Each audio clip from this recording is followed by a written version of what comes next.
नमस्कार दोस्तों, मैं डॉक्टर अवतार डोई, चीफ सेरेब्रल पाल्सी फिजियोथेरेपिस्ट। आज आप सभी के बीच में जो जागरूकता कार्यक्रम जो स्टार्ट किया गया रिलाइफ हॉस्पिटल के माध्यम से, जो कि एक रिलाइफ हॉस्पिटल एक सेरेब्रल पाल्सी जो कि विकलांगता, शारीरिक विकलांगता बच्चों में जो पाई जाती है, उस बीमारी के लिए इलाज डेडिकेट एक फिजियोथेरेपी हॉस्पिटल है जो कि जयपुर राजस्थान में स्थापित है। और आज 13 वर्षों से हम इस पर कार्य कर रहे हैं और हजारों बच्चों को हमने इस तरह के सेरेब्रल पाल्सी से जो ग्रसित बच्चे थे उनको हमने आत्मनिर्भर बनाया है। तो इस जागरूकता कार्यक्रम में आज 20 हर महीने की जो 3 कार्यक्रम हमारा इस रिलाइफ हॉस्पिटल के चैनल पर, यूट्यूब चैनल पर जो हमारा लाइव चलने का है, उसके लिए आज ये हम आपके बीच में आए। तो मैं आज आपको कुछ चीज़ें बहुत सरल भाषा में आपको समझाना चाहूँगा कि सेरेब्रल पाल्सी क्या होता है। लोगों को कई पेरेंट्स कहते हैं कि हमारे बच्चों को सेरेब्रल पाल्सी नहीं है, हमारे बच्चे को ये है बीमारी है, ये बीमारी है। आप ये समझिए कि सेरेब्रल पाल्सी 2 वर्ड से बना है, सेरेब्रल और पाल्सी। सेरेब्रल का मतलब होता है ब्रेन में किसी प्रकार से इफेक्ट होना, और पाल्सी का मतलब होता है कि उसका किसी प्रकार का मूवमेंट में, फिजिकली मूवमेंट में और फंक्शन में डिसऑर्डर हो, जिससे कारण से वो मूवमेंट नहीं कर पा रहा हो बॉडी के किसी पार्ट को। तो सेरेब्रल पाल्सी को कंप्लीट करते हुए होता है किसी भी बच्चे में उम्र के साथ में किसी प्रकार का मूवमेंट फंक्शनल डिसऑर्डर होता है, उसको अपन सेरेब्रल पाल्सी काउंट कर सकते हैं।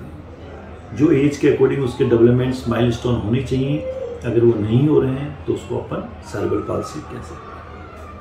दूसरी चीज़, सेरेब्रल पाल्सी एक आज की टाइम पे जो जिस तरह से बढ़ रहा है, आज कम से कम 1000 बच्चों में ये कम से कम 3 से 4 बच्चों के अंदर सेरेब्रल पाल्सी की जो समस्या है वो पाई जाती है। तो आज सेरेब्रल पाल्सी का एक और रूप है कि सेरेब्रल पाल्सी दूसरी बीमारियों से किस तरह से अलग है।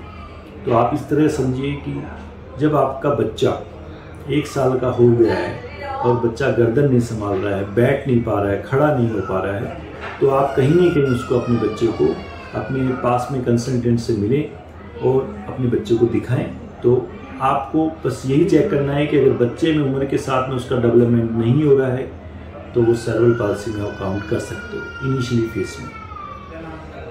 इसके कारण क्या होते हैं कि सेरेब्रल पाल्सी के बच्चे इस तरह से क्यों होते हैं, किस कारण से इनको ये समस्या हो जाती है।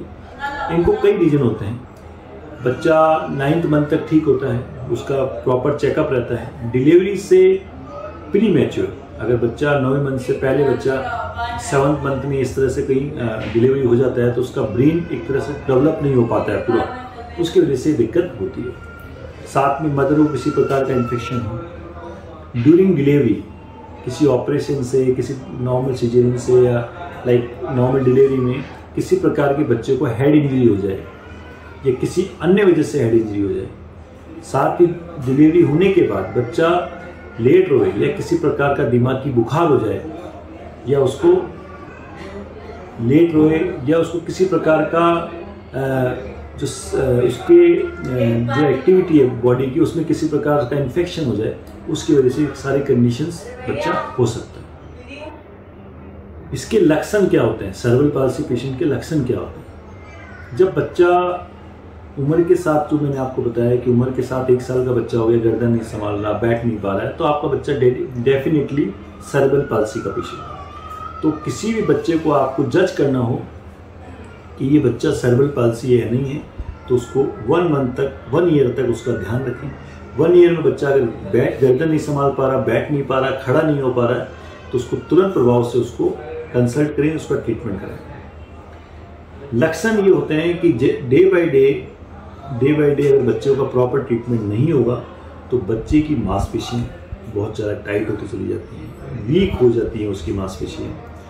जो अपने जोड़ होते हैं जिनमें अपन वेट देते हैं, घुटने, एडी, कूल्हे, ये स्पाइन, रीढ़ की हड्डी, ये सब टेढ़ी होने लग जाती हैं। और साथ में बहुत सारी शरीर में विकृतियाँ स्टार्ट होने लग जाती हैं, जिससे जोड़ों के अंदर टेढ़ापन और शरीर के अंदर टेढ़ापन स्टार्ट हो जाता है। जिसके कारण से बच्चा चलना या खड़ा होना मुश्किल हो जाता है। इस केस में अपन को फिजियोथेरेपी एक बहुत ही सटीक इसका इलाज है, जिस पे ऐसे पेरेंट्स को करना चाहिए। साथ में इसका क्या उपचार है, उपचार में मैं आपको बताना चाहूँगा कि बहुत सारे उपचार हैं इसके। तो एक सबसे पहला है कि जो अपन ऑर्थोसिस प्रोसेस यूज़ करते हैं, इससे सपोर्ट लगा के पेशेंट को खड़ा करना, बैठाना, ये एक ट्रीटमेंट है। दूसरा ट्रीटमेंट है मेडिकेशन, जो बैक्लोफेम, डायज़ेपिम, ये जो कहने का मसल्स को रिलीज़ करने के लिए, मसल्स को क्या बोलते हैं, ढीला करने के लिए अपन यूज दे सकते हैं। बोटॉक्स के इंजेक्शन अपन लगा सकते हैं। HBOT, हाइपरबैरिक ऑक्सीजन थेरेपी आप दिला सकते हैं। साथ में जो रिहेबिलिटेशन थेरेपीज़ है, उसमें वो इम्पोर्टेंट पार्ट है इसका, जिसमें सबसे पहले फिजियोथेरेपी, फिर occupational therapy, behaviour therapy, psychotherapy, social therapy, speech therapy. तो इन सब का ट्रीटमेंट बहुत ज़रूरी है। मैं इस वीडियो में आप आगे देखेंगे कि हमारे पास पूरे इंडिया और राजस्थान से, पूरे ऑल ओवर इंडिया के बाहर से हमारे पास सर्वल पाल्सी पेशेंट मरीज आ रहे हैं।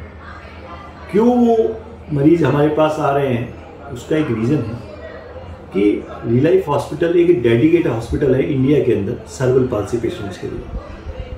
40+ फिजियोथेरेपिस्टों की एक एक्सपर्ट्स टीम हमारे साथ, हम एक साथ काम करते हैं। इन बच्चों को क्योंकि इन बच्चों के लिए सबसे बड़ी बात होती है कि फिक्स्ड एक्सरसाइज नहीं होती है। इन बच्चों के लिए एक्सरसाइज उसके अकॉर्डिंग बनाई जाती है।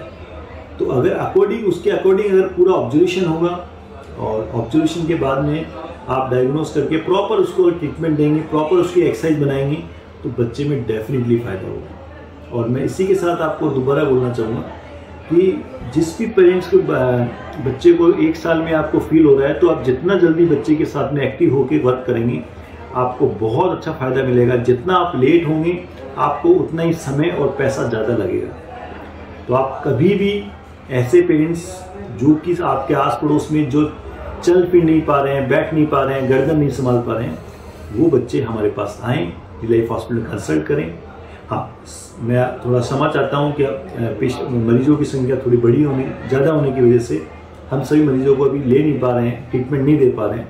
लेकिन आइए एक बार कंसल्ट कीजिए, और जब भी हमारे पास जगह होगी तो हम डेफिनेटली उस पेशेंट को कॉल करके हम बुलाएंगे और उसका डेफिनेटली उसका ट्रीटमेंट करेंगे। तो इसके बाद में जो हमारे पास यहाँ पे रिलाइफ हॉस्पिटल में जो पेशेंट ट्रीटमेंट ले रहे हैं, हमारे किस तरह की थेरेपीज़ होती हैं, कितने पेशेंट्स हैं, वो सब आप देखिए। तो इसी के साथ में आप सबको बोलना चाहूँगा कि दोबारा अपन नेक्स्ट जो 20 तारीख को, 20 जून को फिजियोथेरेपी जो सर्वल पाल्सी के बारे में अपन कि क्या, अब तो सेकंड पॉइंट है, उस पर अपन क्या कर सकते हैं, क्या क्या इलाज और क्या कर सकते हैं, इसमें हमारे पास क्या टेक्निक्स है, हम उसके सबके बारे डिस्कस करेंगे।